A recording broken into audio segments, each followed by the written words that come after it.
Dhami cabinet की बैठक हुई जिसमें कुल 9 प्रस्ताव रखे गए। बैठक में 8 प्रस्तावों पर मोहर लगी है।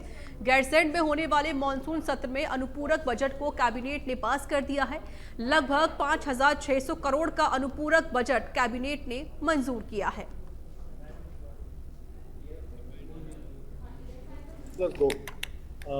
मुद्दों पे माननीय मंत्रिमंडल के पे विचार किया गया, जिस पे हम लोगों ने एक को छोड़ के लगभग सब पे सहमति माननीय मंत्रिमंडल के द्वारा दी गई। पूर्व का बजट के बारे में हमने चर्चा की है। मैंने जो 7+2 कहा उसमें एक ये भी है, और चूंकि विधानसभा सत्र आउट है इसलिए बहुत विस्तार से बताना थोड़ा ठीक नहीं होगा, लेकिन अनुपूरक बजट भी इसमें लाया गया है जो कैबिनेट में लाना आवश्यक है। उसके बाद ही हम लोग इस पे विचार विधानसभा में कर सकते हैं। तो वो उत्तराखंड विधानसभा के मॉनसून सत्र की तैयारी तेज हो गई है। विधानसभा सचिवालय ने तैयारी को अंतिम रूप दे दिया है। विधानसभा के कई अधिकारी गैरसैंण पहुंच चुके हैं और तैयारी में जुड़े हुए हैं। सत्र 21 अगस्त से 23 अगस्त तक संचालित होगा। सुरक्षा व्यवस्था से लेकर गैरसैंण में मंत्रियों, विधायकों और अधिकारियों के ठहरने की व्यवस्था भी की जा रही है। पूरी जो सरकारी तंत्र है 3 दिन तक गैरसैंण में ही रहेगा। इस लिहाज से तैयारियां बड़े स्तर पर की जा रही हैं। विधानसभा अध्यक्ष ऋतु खंडूरी ने बताया कि विधानसभा सचिवालय की ओर से तैयारी पूरी कर ली गई है। सभी अधिकारी गैरसैंण पहुंच चुके हैं जो तैयारी में जुटे हुए हैं। उन्होंने बताया कि वह खुद गैरसैंण में सत्र की तैयारी को मौके पर जाकर देख चुकी हैं। इसके साथ ही अलग अलग अधिकारियों को जिम्मेदारियां भी दी गई हैं। उन्होंने कहा कि सत्र को लेकर विधायक को भी काफी रुचि देखी जा रही है। अब तक 499 प्रश्न विधानसभा सचिवालय को मिल गए हैं।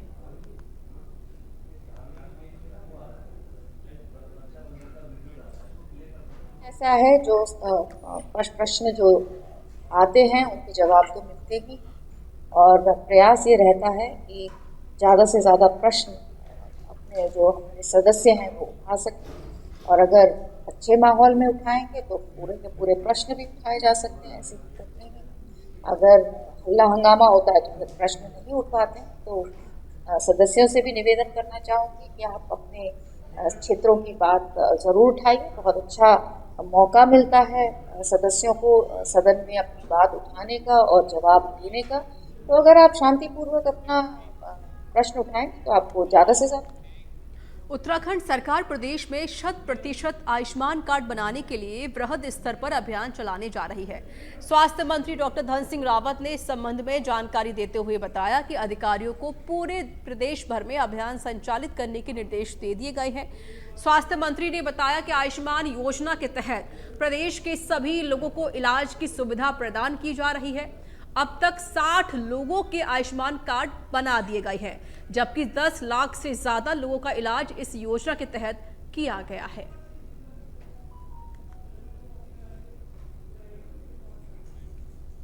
सबसे पहले तो मैं प्रधानमंत्री जी का और मुख्यमंत्री जी का धन्यवाद देना चाहता हूँ कि हमारे प्रदेश में आयुष्मान योजना सबके लिए, और अभी तक हमारे प्रदेश में लगभग 60 लाख लोगों के कार्ड बन चुके हैं। 10 लाख से ज़्यादा लोगों का इलाज अभी तक फ्री हो चुका है, और इस योजना में लगभग 2400 करोड़ रुपये से ज़्यादा अभी तक खर्च हो चुके हैं। अभी हमने जिन जिन जिलों की प्रगति कम थी आयुष्मान कार्ड की, जो 70% से कम थी, वहाँ 7 अधिकारियों को रिहा किया है, और वो सभी संबंधित विभागों के साथ बैठक करेंगे। और हमें चाहते हैं कि इस साल हमारे जो टारगेट है कि हम 10 लाख नए कार्ड बनाएंगे, तो हम इस पे लगे हैं ताकि गरीब लोगों का इलाज जो है निःशुल्क हो सके, अच्छा इलाज हो सके। और टारगेट है हमारा कि मार्च तक हम 10 लाख नए कार्ड। और उत्तराखंड के चंपावत से आपको खबर बता देते हैं। रक्षाबंधन कार्यक्रम के लिए अमोड़ी पहुंचे हैं मुख्यमंत्री पुष्कर सिंह धामी। बड़ी संख्या में स्थानीय लोगों ने सीएम धामी का भव्य स्वागत किया। स्थानीय महिलाओं ने सीएम पुष्कर सिंह धामी की कलाई पर राखी बांधी है। तो मुख्यमंत्री पुष्कर सिंह धामी चंपावत पहुंचे। स्थानीय लोगों ने मुख्यमंत्री का जोरदार स्वागत किया है। महिलाओं ने मुख्यमंत्री पुष्कर सिंह धामी की कलाई पर राखी बांधी, और इस बीच सीएम धामी ने महिलाओं को सुरक्षा का वचन भी दिया।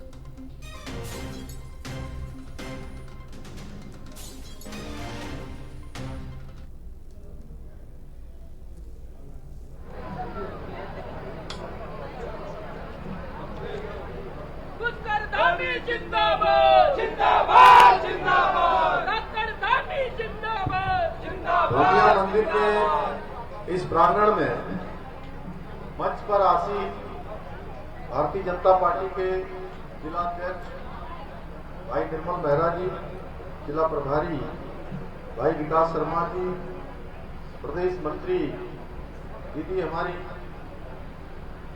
हेमा जोशी जी, हमारे बड़े भाई और मेरे साथ उपाध्यक्ष वन एवं पर्यावरण सलाहकार समिति श्री दीपक मेहरा जी, जिनको उत्तराखंड सरकार में अभी हाल में ही दायित्व मिला, आप सबके बीच में काम करते थे। एक बार खड़े हो जाइए भाई साहब। यहाँ के प्रभारी भी रहे लंबे समय तक। हमारे नानकमता क्षेत्र के पूर्व विधायक भाई प्रेम सिंह राणा जी, मेरे प्रतिनिधि के रूप में तहसील पूर्णागिरी के विधायक प्रतिनिधि श्री दीपक रजवार जी, जिला महामंत्री पूर्ण मेहरा जी, मंडल अध्यक्ष कमलेश भट्ट जी, बहन तुलसी कुंवर जी, सुनीता मुरारी जी, शिवराज सिंह कठायत जी हमारे पूर्व अध्यक्ष, मोनू ठाकुर जी, पांडे जी, रोहतास जी, शंकरलाल वर्मा जी, रेणु जी, एम.आर. चंद जी, आनीचंद। उत्तरकाशी जनपद के सुदूरवर्ती गांव सरनोल गांव के वीर शहीद श्रवण सिंह चौहान के नाम से अब सरनोल का राजकीय इंटर कॉलेज जाना जाएगा। मुख्यमंत्री पुष्कर सिंह धामी से क्षेत्रवासियों ने मुलाकात की। बीजेपी प्रदेश मीडिया प्रभारी मनवीर चौहान ने कहा, पीछे लेह लद्दाख में श्रवण सिंह देश के लिए शहीद हुए थे, पर सरकार ने शहीद को परिवार को आश्वस्त किया था कि सरकार उनके साथ है। इसी क्रम में अब क्षेत्र के राजकीय इंटर कॉलेज का नाम श्रवण सिंह चौहान राजकीय इंटर कॉलेज होगा।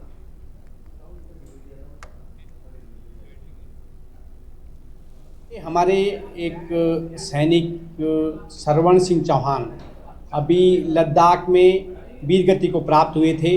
उसको लेकर के आदरणीय मुख्यमंत्री जी से सरनोल गांव के हमारे प्रतिनिधिगण और हमने मुलाकात करके वहाँ का जो राजकीय इंटर कॉलेज सरनोल है, उस सरनोल इंटर कॉलेज को श्रवण सिंह चौहान के नाम से करने के लिए हमने अनुरोध किया, जिसके लिए आदरणीय मुख्यमंत्री द्वारा इसकी स्वीकृति के लिए कहा गया। जल्द ही सरनोल इंटर कॉलेज श्रवण सिंह चौहान के नाम से जाना जाएगा, क्योंकि हमारी सरकार की नीति है, आदरणीय मुख्यमंत्री की नीति है कि जो भी सैनिक शहीद होते हैं उनके परिवारों को किसी प्रकार की परेशानी न हो और उन सैनिकों से भविष्य की पीढ़ी भी प्रेरणा ले। इसलिए उनके नाम पर सड़कें, भवन या विद्यालयों के नाम उनके नाम पर करने की सरकार की नीति है। इसी के तहत देहरादून आईएसबीटी में पंजाब की एक किशोरी से बस में सामूहिक दुष्कर्म का मामला सामने आया।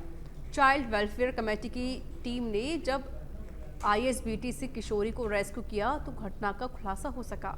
देहरादून के एसएसपी अजय सिंह ने बताया कि नाबालिग पंजाब की रहने वाली है। पुलिस ने इस घटना में 5 आरोपियों को हिरासत में ले लिया है और पूरे मामले की जांच पड़ताल शुरू की गई है। देखिए, एक वीडियो में मारपीट का एक प्रकरण था। उसमें मारपीट में जो तहरीर आई थी, तहरीर के बाद उसमें हमने 307 की धारा की वृद्धि करी है। चूँकि एक ग्रुप है जो उसमें आइडेंटिफाइड हुआ है, जो पूर्व में भी पटेल नगर क्षेत्र में भी इस तरह की मारपीट में शामिल रहा है। तो इसमें कुछ लोग उर्दंगी जो छात्र के रूप में खासकर मैंने देखा जो एजुकेशनल हब्स बन गए हैं, खासकर क्लेमेंट टाउन हो, इन जगहों पर थोड़ा सक्रिय है।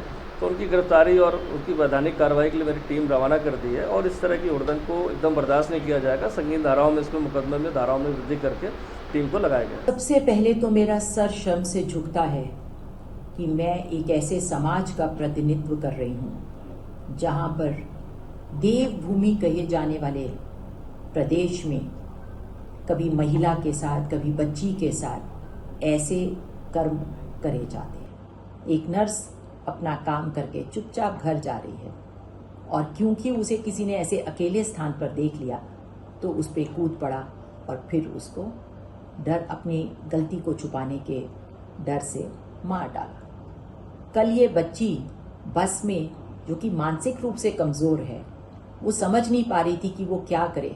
परिवार ने उसका परित्याग कर दिया था, माता पिता उसके है नहीं, और ऐसे में उस बच्ची की मदद करने के भाव आने की जगह ये कर्मचारी औरों को बुला के लाया और सबने सामूहिक रूप से उसके साथ ये दुष्कर्म किया। और ऐसा सोच के कि ये बच्ची तो मानसिक रूप से कमज़ोर है, हमारा कुछ बिगड़ेगा नहीं, वो लोग उसको वहाँ से छोड़ के फरार हो गए। मैं बधाई देना चाहती हूँ आईएसबीटी में सामूहिक दुष्कर्म के मामले में कांग्रेस ने तीखी प्रतिक्रिया दी है। प्रदेश कांग्रेस उपाध्यक्ष सूर्यकांत धस्माना का कहना है कि राजधानी देहरादून रेप कैपिटल बनती जा रही है। वहीं बहादुराबाद, रुद्रपुर, अंकिता भंडारी हत्याकांड तमाम ऐसी घटनाएं हैं। उत्तराखंड में महिलाओं के खिलाफ आपराधिक मामले लगातार बढ़ रहे हैं। सरकार सोई हुई है और राज्य में कानून व्यवस्था पूरी तरह से चौपट है। कांग्रेस इस मामले को सड़क से लेकर सदन तक जोर शोर से उठाएगी।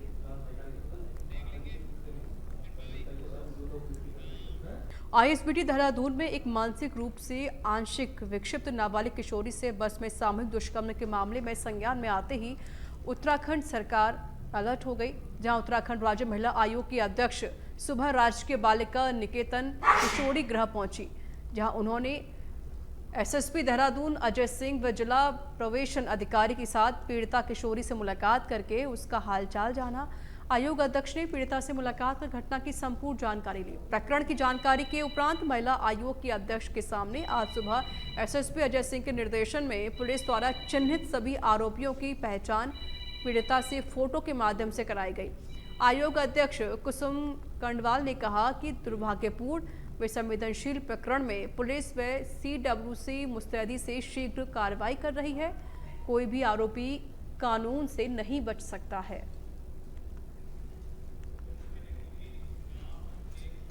खबर उत्तराखंड के जनपद देहरादून से आपको बता देते हैं, जहां पर कालसी से 25 किलोमीटर आगे जूडो मार्ग पर भूस्खलन में फंसे व्यक्ति को एसडीआरएफ ने सकुशल रेस्क्यू किया। आपको बता दें कि कंट्रोल रूम से एसडीआरएफ को सूचित किया, जिसके बाद उक्त सूचना पर एएसआई सुरेश तोमर के नेतृत्व में एसडीआरएफ रेस्क्यू टीम तत्काल मौके के लिए रवाना हुई और टीम त्वरित कार्रवाई करते हुए तत्काल वैकल्पिक रास्तों से होते हुए उक्त व्यक्ति तक पहुंची और उसे बचा लिया गया।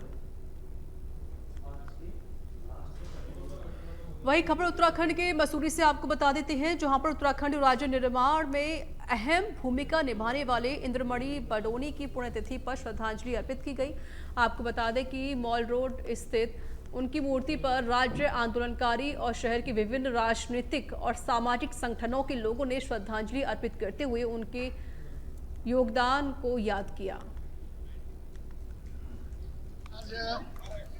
स्वर्गीय इंद्रमणि बडोनी और उनके गांधी जी की पुण्यतिथि है और इस पुण्यतिथि पर हम सब लोग यहाँ पर जो है शहरवासी उनको नमन कर रहे हैं, श्रद्धा सुमन अर्पित कर रहे हैं और उनके विचारों को आत्मसात करते हुए इस प्रदेश में जो कमियां रह गई हैं, जो उनका दिवा स्वप्न था, उस दिवा स्वप्न को पूरा करने के लिए दामबंद होने की आवश्यकता है।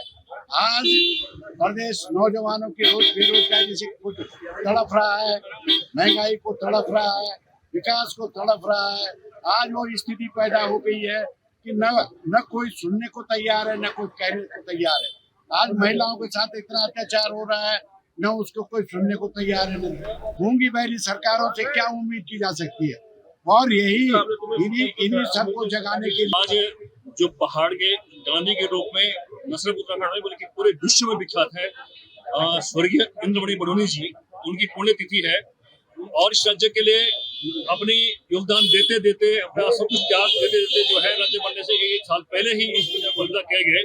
आज उनकी पुण्यतिथि में हमेशा की तरह आज भी लोगों ने यहाँ भी याद किया। मसूरी शहीद स्थली है जहाँ पर 6 लोग शहीद हुए हैं। पूरी मसूरी ने कर्फ्यू सा है, कई दिन कहीं महीने बहुत यात्राएं की हैं। उस मसूरी में जो है इंद्रमणि बडोनी जी का बहुत बड़ा जीवन बीता है और उनकी यहाँ पे प्रतिमा इसलिए नगर पालिका के समय यहाँ पर ही। रक्षाबंधन त्योहार के चलते हरिद्वार के बाजारों में राखी की रौनक नजर आ रही है, जहां बाजारों में महिलाएं दुकानों से तरह तरह की राखियां खरीदने के लिए पहुंच रही हैं। हरिद्वार के कनखल, ज्वालापुर और खड़खड़ी के बाजारों में राखी की दुकानें सजाई गई हैं, जिनमें महिलाएं अपने भाइयों की कलाई पर बांधने के लिए राखियां खरीद रही हैं। राखी की दुकानों पर भगवान की तस्वीर वाली राखी, ब्रेसलेट और बैंड जैसी राखियों के साथ साथ साधारण रेशम की डोरी वाली राखियां भी बिक रही हैं। वहीं बच्चों के लिए कार्टून और छोटा भीम की राखियां भी दुकानों पर सजाई गई हैं। ये रक्षाबंधन का बहुत ही पवित्र त्यौहार है। हम अपने भाई की लंबी उम्र के लिए कामना करते हैं। हर साल ये त्यौहार होता है, बहुत ही ज़्यादा शुभ तरीके से मनाया जाता है। मैं राखी देखने आई हूँ, अच्छी से अच्छी राखी अपने भाई के। पृथक राज्य उत्तराखंड आंदोलन के जन नायक रहे पर्वतीय गांधी स्वर्गीय इंद्रमणि बड़ोनी की 25वीं पुण्यतिथि पर भिलंगाना ब्लॉक स्थित उनके पैतृक गांव अखोड़ी में ब्लॉक प्रमुख बसुमती घड़ाता सहित तमाम लोगों ने उनकी प्रतिमा पर माल्यार्पण करके श्रद्धा सुमन अर्पित किए। भिलंगाना ब्लॉक के अखोड़ी गांव में जन्मे उत्तराखंड आंदोलन के जन नायक पर्वतीय गांधी स्वर्गीय इंद्रमणि बडोनी पर प्रदेश भर में उनकी प्रतिमा पर माल्यार्पण किया गया। वहीं उनके पैतृक गांव के रायका अखोड़ी में ब्लॉक प्रमुख बसुमती अघड़ाता सहित तमाम बुद्धिजीवियों और सामाजिक कार्यकर्ताओं की ओर से उनके पुण्यतिथि पर उन्हें याद किया गया। खबर उत्तराखंड के पौड़ी से आपको बता देते हैं, जहां ग्राम पंचायत स्योली मल्ली के ग्रामीण विकास खंड थलीसैंड में ही रहना चाहते हैं। पंचायतों के पुनर्गठन और परिसीमन में स्योली मल्ली को विकास खंड खिसू में शामिल किए जाने की कवायद चल रही है, जिसका ग्रामीणों ने विरोध भी किया। ग्रामीणों का कहना है कि पंचायत के समस्त ग्रामीण थलीसैंड ब्लॉक का ही हिस्सा बना रहना चाहते हैं। खींसू ब्लॉक में पंचायत को शामिल किए जाने का विरोध किया जाएगा। विकास खंड स्योली मल्ली के सामाजिक कार्यकर्ता भरत सिंह नेगी और कुंदन सिंह पौड़ी पहुंचकर जिला पंचायती राज विभाग और जिला प्रशासन पौड़ी को एक आपत्ति सौंपी है। कुंदन सिंह ने कहा कि अगर उन्हें विकास खंड थलीसैंड हटाया जाता है तो समस्त गांव के लोग जिला मुख्यालय में पहुंचकर उग्र आंदोलन करेंगे। ऑफिस में हुई पंचायत राज विभाग के सेकंड जो ऑफिसर इंचार्ज हैं उनसे हुई और उनको अपना गिरफ्तारी हमने सौंपी कि हमें खिस्सू करने में बहुत ऐतराज़ है, क्योंकि हमारा सब कुछ ही पैठानी में है और तहसील हमारी जो है चाकसैंड है। चाकसैंड में हमारी तहसील होने के कारण हमारा जो पटवारी है, क्षेत्रीय पटवारी है, वो पैठानी बैठता है, ग्राम पंचायत अधिकारी पैठानी बैठता है, हमारा पुलिस थाना पैठानी है, हमारा जो बैंकिंग काम जो है वो पैठानी में है। इन केस अगर हमें खिस्सू में डालते हैं और हमारी तहसील होती फिर श्रीनगर, और श्रीनगर में कोई कागज़ की कमी होती है कि बोलो कि ग्राम पंचायत अधिकारी से आप करके लाओ, फिर वापस हमें पैठानी आना पड़ेगा। हमारे जो है तहसील थलीसैंड जो है हम पैठानी क्षेत्र के वासी हैं और हमारा जो है कृषि विधानसभा में हमको जो है ठीक कृषि ब्लॉक मिलाना ठीक नहीं है, क्योंकि हम जो है थलीसैंड ब्लॉक में जो है हमारा सेटलमेंट सही है। और जो है और वही खबर अब रुद्रप्रयाग से आपको बता देते हैं, जहां पर 31 जुलाई को बाबा केदार धाम में आई आपदा में अभी तक 6 लोगों के शव मिल चुके हैं। आपदा सचिव विनोद कुमार सुमन ने कहा कि आपदाग्रस्त क्षेत्र में रेस्क्यू ऑपरेशन लगातार जारी है। इसी क्रम में 3 और शव मिले हैं। बॉडी 1 तारीख को मिली, एक बॉडी 4 तारीख को मिली थी, 5 तारीख के आसपास। 3 बॉडी पहले मिली थी, 3 डेड बॉडी कल मिली है 15 अगस्त को। तो अब तक कुल 6 डेड बॉडी मिली हैं। बाकी कुछ लोगों के बारे में मिसिंग की सूचना है, जहाँ जहाँ लोग मिसिंग बता रहे हैं सब उसी के क्रम में हम लोग रेस्क्यू अभियान चला रहे हैं। लगातार हमारी एनडीआरएफ, एसडीआरएफ, पुलिस और जो आपदा की टीम है, जिला प्रशासन सब मिलकर कर रहे हैं। हमारा प्रयास है कि अगर कोई भी आदमी मिसिंग है सबको ढूंढा जा रहा है और जहाँ जहाँ संभावना व्यक्त की जा रही है वहाँ ढूंढा जा रहा है। ये अभियान पिछले लगभग उत्तराखंड एसटीएफ को बड़ी सफलता हाथ लगी है। दरअसल एसटीएफ ने नशा तस्कर के खिलाफ अब तक की सबसे बड़ी कार्रवाई करते हुए 2 नशा तस्करों को गिरफ्तार कर लिया है। आरोपियों से 4.5 करोड़ की स्मैक बरामद कर ली गई है। साथ ही तमंचा और एक कार को भी बरामद कर लिया गया है।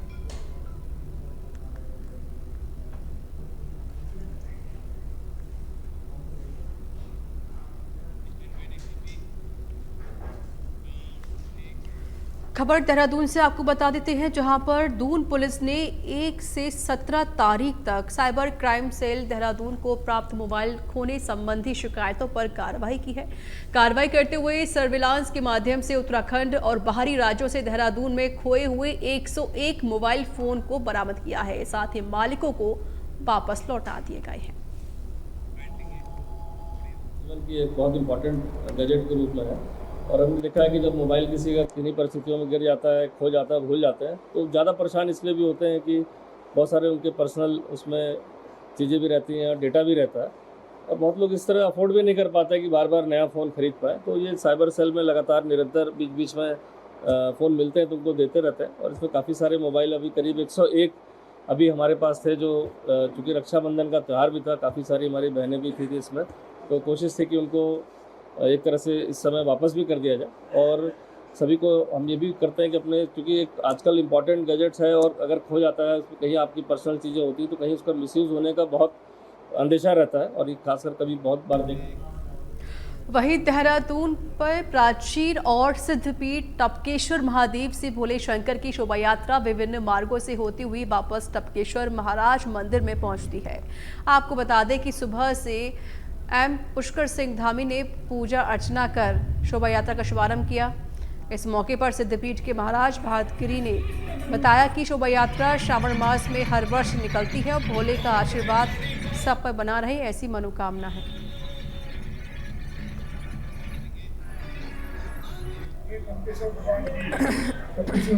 देहरादून के आराध्य है और देवेश्वर के रूप में, देवेश्वर के रूप में, टपकेश्वर के रूप में, अंत में टपकेश्वर के रूप में, क्योंकि अनेक बार भगवान शंकर दो मार्ग से देवताओं को देवेश्वर के रूप में दर्शन दिए, ईश्वर को टपकेश्वर के रूप में और अश्वत्थामा को विदेश्वर के रूप में, और ध्रुव की तपस्या आप सब जानते हैं। और टपकेश्वर महाराज कई बार आप उनकी कृपा ही सब